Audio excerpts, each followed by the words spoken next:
start by explaining the name, piñata.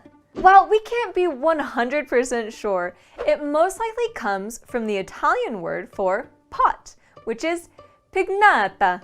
This is because the first piñatas, and the most traditional ones still used today, were constructed from clay containers used for carrying water.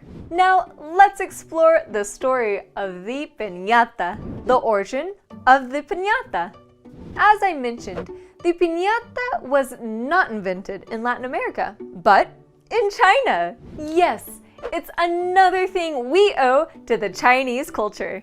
In the 13th century, Chinese people made clay vessels in the form of different animals, such as oxen or cows, that they decorated with various colors that referred to climate conditions and then filled them up with seeds. Then they hit it with a stick. Keep watching. If the vessel got broken, it meant that the harvests were going to be good. Later, the remnants of the clay container were burnt, after which its ashes were mixed with seeds and kept as amulets for a year of good luck. Wondering how the tradition made its way out of China and at which point it gets its piñata name and candies inside? At the end of the 13th century, an Italian merchant and explorer, Marco Polo, traveled through Asia. He liked the clay vessel tradition so much that he brought it back with him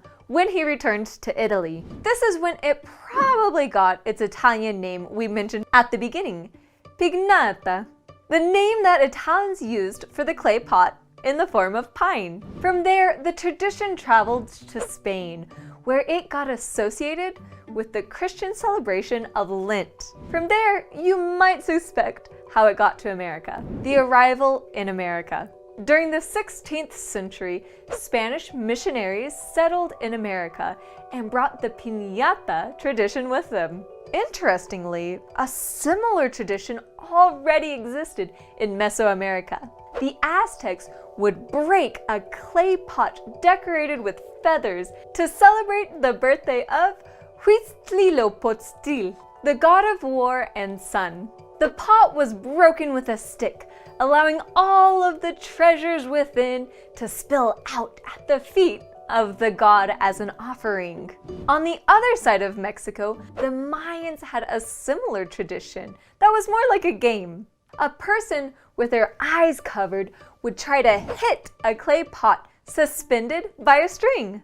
The Spanish missionaries got inspired to combine the Chinese-influenced Spanish piñata with the indigenous traditions. Their main motivation in doing so was to attract the natives to their religion and convert them to Catholicism. This period of Latin American history explains the religious symbolism of piñatas.